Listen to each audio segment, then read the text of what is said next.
വർഷങ്ങൾക്ക് മുൻപ് കർണാടകയിൽ ഹിജാബ് വലിയ വിവാദമായിരുന്നു. ഇടക്കാലത്ത് കേരളത്തിലും ഹിജാബ് വലിയ വിവാദമായി. ഇപ്പോൾ ബീഹാറിൽ മുഖ്യമന്ത്രി ഹിജാബിനെ അപമാനിച്ചു, പെൺകുട്ടിയെ അപമാനിച്ചു. അതുകൊണ്ട് രാജിവെക്കണമെന്നാണ് കോൺഗ്രസ് ആവശ്യപ്പെടുന്നത്. ഈ കോൺഗ്രസിൻ്റെ ഈ ആവശ്യം കേൾക്കുമ്പോൾ എനിക്ക് സത്യത്തിൽ കുറച്ച് വർഷം മുമ്പുള്ള ഒരു കാര്യമാണ് ഓർമ്മ വരുന്നത്.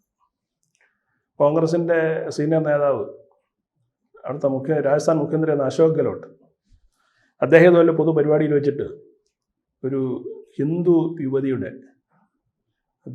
ഗൂങ്കട്ട്, അതായത് ഈ തലമറയ്ക്കുന്ന തുണി, നോർത്ത് ഇന്ത്യയിലെ ഹിന്ദു സ്ത്രീകളുടെ അവരുടെ ഒരു പാരമ്പര്യമായിട്ട് ചെയ്യുന്നത്, പ്രത്യേക രജപുത്ര വംശത്തിൽപ്പെട്ടവർ തലയിൽ കൂടെ ഈ പറഞ്ഞതല്ല ഗൂങ്കട്ട് ധരിക്കും, മൂടുപടം എന്നുള്ള പറയും. പക്ഷെ അത് വളരെ നേർത്ത ഒരു സംഭവമാണ്. മുഖം ഏതാണ്ട് കാണാൻ പറ്റും, കെട്ടിപ്പോയി വയ്ക്കുന്ന ഒരു സംഭവമല്ല. അപ്പോൾ ഇതുപോലൊരു പൊതുപരിപാടിയിൽ അശോക് ഗെഹ്ലോട്ട് ഈ യുവതിക്ക് ഈ ഉപഹാരം കൊടുക്കാൻ തുടങ്ങുന്ന സമയത്ത് അദ്ദേഹം അത് ഭരിച്ച് മാറ്റിയിട്ട് പറയുകയാണ്, ഇതിൻ്റെ കാലം കഴിഞ്ഞു, ഇനി ഇതിൻ്റെ ആവശ്യമില്ല എന്ന് പറഞ്ഞ ഒരു ചരിത്രവും കൂടി നമ്മൾ ഇതിൻ്റെ ഓർക്കണം. അപ്പോൾ കോൺഗ്രസ് പാർട്ടി അല്ല, അതങ്ങനെയാണല്ലോ. കോൺഗ്രസ് ചെയ്യുമ്പോൾ മതേതരത്വം, മറ്റുള്ളവർ ചെയ്യുമ്പോൾ വർഗീയവാദം. അതുപോലെ മറ്റൊരു ഉദാഹരണം, ഇപ്പോഴത്തെ കർണാടക മുഖ്യമന്ത്രിയായിട്ടുള്ള സിദ്ധരാമയ്യ കഴിഞ്ഞ തെരഞ്ഞെടുപ്പിന് ശേഷം പൊതുപരിപാടിയിൽ വെച്ചിട്ട് കോൺഗ്രസിൻ്റെ പ്രവർത്തകരുടെ സാരി വലിച്ചു പിടിച്ച ഒരു സംഭവമുണ്ട്. അത് വലിയ വാർത്തയാണ് ആ സമയത്ത്. അന്നൊന്നും ആർക്കും ഒരു പ്രശ്നം ഉണ്ടായില്ല. അപ്പോൾ കോൺഗ്രസ് പാർട്ടി എന്ന് പറയുന്നത് ഇരട്ടത്താപ്പിൻ്റെ പാർട്ടിയാണ്.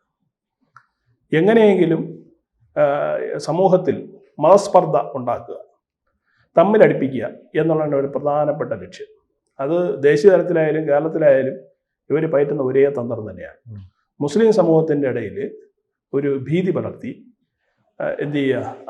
അവരിൽ ആശങ്ക ഉണ്ടാക്കി, BJP നിങ്ങളുടെ ശത്രുവാണ്, അല്ലെങ്കിൽ നേതാക്കന്മാരെല്ലാം കുഴപ്പക്കാരാണ് എന്നുള്ള തരത്തിൽ ഒരു പ്രചാരണം നടത്തി. ആ പ്രചാരവേലയിൽ കൂടി 10 വോട്ട് സമാഹരിക്കലാണ് ഇവരുടെ പ്രധാനപ്പെട്ട ലക്ഷ്യം.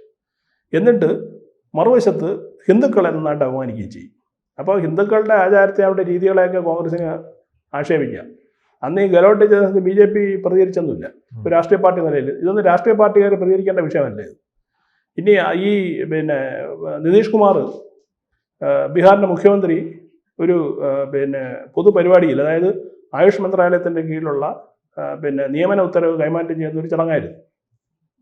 അപ്പോൾ സ്വാഭാവികമായിട്ടും മുഖ്യമന്ത്രി ആ ചടങ്ങ് ചെയ്യുന്ന സമയത്ത് ഈ ഹിജാബ് ധരിച്ചു വന്ന ഈ യുവതി അവരുടെ മുഖം കാണാൻ വേണ്ടിയാണ് അദ്ദേഹം ശാലം വലിച്ച് താഴ്ത്തിയത്. മുഖം കാണട്ടെ എന്ന് പറയുന്നുണ്ട്, ഭയങ്കര വ്യക്തത കേൾക്കുകയും ചെയ്യാം.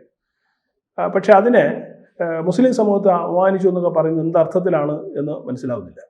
ഇത് പ്രധാനമായിട്ട് നമ്മൾ കാണേണ്ടത് ഹിജാബിനെ ഒരു രാഷ്ട്രീയ വിഷയമാക്കി. അത് അവരുടെ മുസ്ലിംസിന് ഒരു മതവിഷയമാണ്. അവർ മുഖം മറയ്ക്കുന്ന അവരുടെ താല്പര്യം, അവർ മറച്ചുകൊണ്ട് പോകുന്നു. ചിലത് മറയ്ക്കാതെ മുസ്ലിങ്ങളുണ്ട്. സൗദിയിലൊന്നും ആരും ഇത് ഉപയോഗിക്കുന്നില്ല. ഇവിടെയാണ് വ്യാപകമായിട്ട്, ഇന്ത്യയിലാണ് ഏറ്റവും വലിയ ദീനികളായ മുസ്ലിങ്ങളെന്ന് കാണിക്കാൻ വേണ്ടിയിട്ട് അവർ ഈ പറഞ്ഞതൊക്കെ അവർ അനുസരിക്കുന്നുള്ളതാണ്. പക്ഷേ ഇവിടുത്തെ ഒരു പ്രധാനപ്പെട്ട പ്രശ്നം എന്ന് പറയുന്നത്, ഒരു രാഷ്ട്രീയ പാർട്ടി, ഒരു മതേതര പാർട്ടി എന്ന് അഭിമാനിക്കുന്ന അല്ലെങ്കിൽ പ്രചരിപ്പിക്കുന്ന കോൺഗ്രസ് ഇത്തരം ചെറിയ ചെറിയ വിഷയങ്ങൾ എടുത്തിട്ട് അതിനെ ദേശീയ തലത്തിൽ ചർച്ച ചെയ്യുന്നതിൻ്റെ ഉദ്ദേശ ലക്ഷ്യം എന്താണ് എന്നാണ് എനിക്ക് മനസ്സിലാവുന്നത്. 2 കാര്യങ്ങളാണ് ഞാൻ കാണുന്നത്. ഒന്ന്, നഷ്ടപ്പെട്ടു പോകുന്ന വോട്ട്, പ്രത്യേകിച്ച് ഹിന്ദുക്കളിൽ നഷ്ടപ്പെട്ടുകൊണ്ടുവന്ന വോട്ട് മുസ്ലിങ്ങളിൽ നിന്ന് എങ്ങനെ സമാഹരിക്കാൻ കഴിയും എന്നുള്ളതാണ് ഒന്ന്.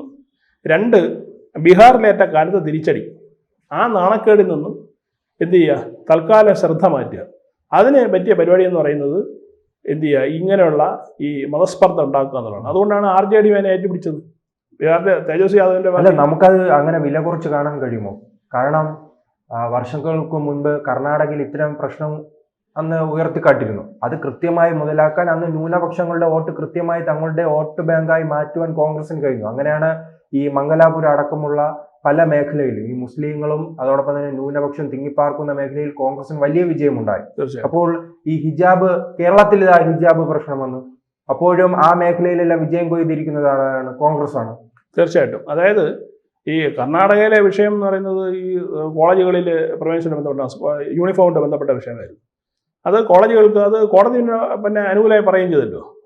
ഒരു കോളേജിൽ അല്ലെങ്കിൽ ഒരു സ്കൂളിൽ ഒരു യൂണിഫോം തീരുമാനിച്ചു കഴിഞ്ഞാൽ ആ യൂണിഫോം ധരിക്കാനും ആ നിയമം പാലിക്കാനും അവിടെ പഠിക്കുന്ന കുട്ടികൾ ബാധ്യസ്ഥരാണ്.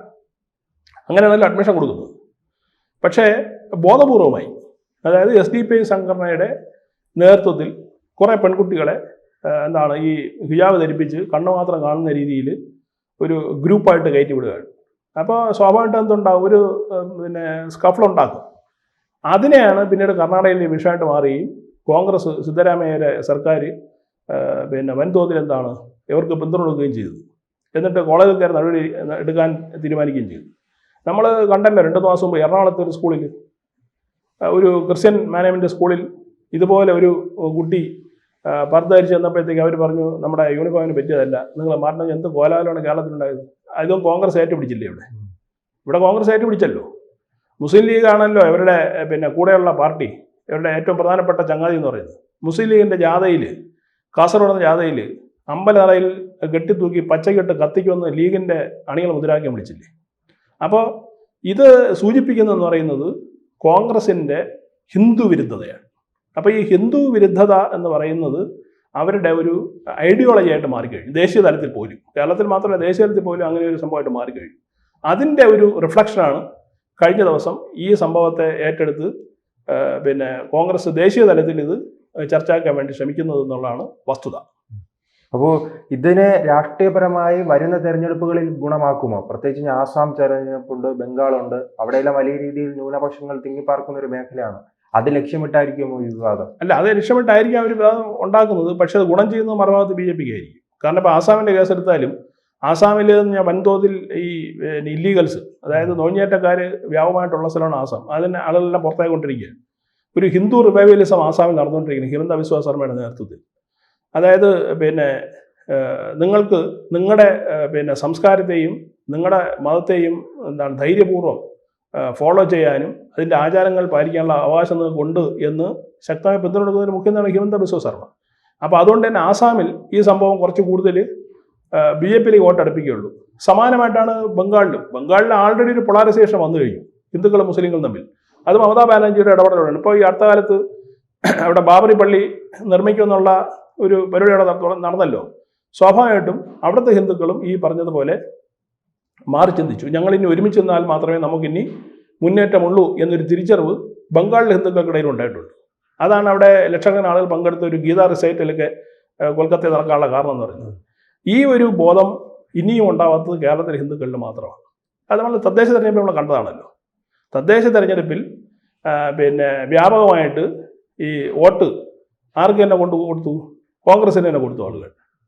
അപ്പോൾ അതിൻ്റെ അർത്ഥം എന്ന് പറയുന്നത് ഇപ്പോഴും ബോധം ഉണ്ടായിട്ടില്ല എന്നുള്ളതാണ്. നിങ്ങളെ സംരക്ഷിക്കുന്ന ആര്, നിങ്ങളുടെ നിലനിൽപ്പിന് ആധാരമായി നിങ്ങൾക്കൊരു സഹായമായിട്ട് വരുന്നത് ആര് എന്നുള്ള തിരിച്ചറിവ് ഇതുവരെ കേരളത്തിലെ ഹിന്ദുക്കൾക്ക് ഉണ്ടായിട്ടില്ല എന്നുള്ളതാണ് വാസ്തവം. അതുണ്ടാകത്തുള്ള കാലം ഈ പറഞ്ഞതുപോലുള്ള മുതലെടുപ്പുകൾ നടന്നുകൊണ്ടേയിരിക്കും. പരമാവധി ചൂഷണം ചെയ്ത് ന്യൂനപക്ഷങ്ങളെ പരാതങ്ങളുടെ വരുതിയിലാക്കി എന്ത് ചെയ്യുക, അതെ. ഈ കഴിഞ്ഞ സർക്കാരിന്റെ കാലത്ത് മുസ്ലിം ലീഗിന് 5 മന്ത്രി മതിയായിരുന്നു.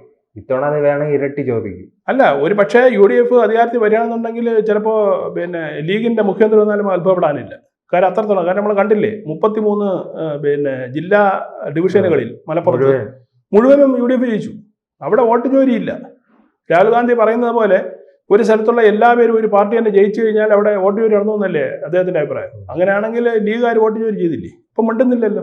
ലീഗിന് മുണ്ടാട്ടം മുട്ടി, വേണുവിന് മുണ്ടാട്ടം മുട്ടി, രമേശ് ചെന്നിത്തലയ്ക്ക് മുണ്ടാട്ടം മുട്ടി, സതീശന് മുണ്ടാട്ടം മുട്ടി, ആർക്കും ഒരു പ്രശ്നമില്ലല്ലോ. അല്ല, പറയുന്നുണ്ട് മലപ്പുറത്ത് മതേതരത്വത്തിന്റെ വിജയം, തിരുവനന്തപുരത്ത് വർഗീയതയുടെ വിജയം. അതെ, തീർച്ചയായിട്ടും. കാരണം വെച്ച് കഴിഞ്ഞാൽ ഏറ്റവും വലിയ മതേതര പാർട്ടിയാണല്ലോ മുസ്ലിം ലീഗ് എന്ന് പറയുന്നത്.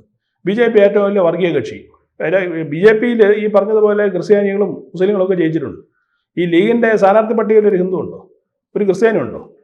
ഇല്ലല്ലോ. ഇനി മുസ്ലിം ലീഗിൽ ജയിച്ചിട്ടുള്ള അവിടെ കോൺഗ്രസിൻ്റെ തന്നെ സ്ഥാനം, കോൺഗ്രസ് വെച്ച് സ്ഥാനാർത്ഥികൾ നമ്മൾ നോക്കിയാൽ മനസ്സിലാവും അത്രയും മുസ്ലിങ്ങളാണ്. ഈരാറ്റുപേട്ടയിൽ എത്രയോ ഉദാഹരണങ്ങളുണ്ട്, കാസർഗോഡ്. അപ്പോൾ ബോധപൂർവമായി ഒരു ഇസ്ലാമികവൽക്കരണം നടത്താനായിട്ട് കോൺഗ്രസ് ശ്രമിക്കുന്നു. അല്ലെങ്കിൽ ഈ മുസ്ലിം സംഘടനകൾ, തീവ്ര സംഘടനകൾക്ക് അവർ സഹായം കൊടുക്കുന്നു എന്നുള്ളതിൻ്റെ ഒരു തെളിവാണ് ഇത് കാണുന്നത്. ഇത് ഇന്ത്യയിലെമ്പാടും ഉണ്ട് എന്നുള്ളതാണ് വാസ്തവം. അപ്പോൾ അതിനെ കൂടുതൽ അരക്കിട്ടുറപ്പിക്കാനാണ് ഇവർ ഈ നിതീഷ് കുമാറിൻ്റെ ഈ വിഷയം എടുത്തിട്ട് വെറുതെ ചർച്ച ചെയ്യുന്നത്. ഇതൊന്നും രാഷ്ട്രീയമായിട്ട് കോൺഗ്രസിന് ഭൂഷണമല്ല എന്നുള്ളതാണ് വാസ്തവം. കൂടുതൽ വാർത്തകളും വിശേഷങ്ങളും നിങ്ങളിലേക്ക് എത്താൻ ABC മലയാളം സബ്സ്ക്രൈബ് ചെയ്യുക, ബെൽ ബട്ടണും അമർത്തുക.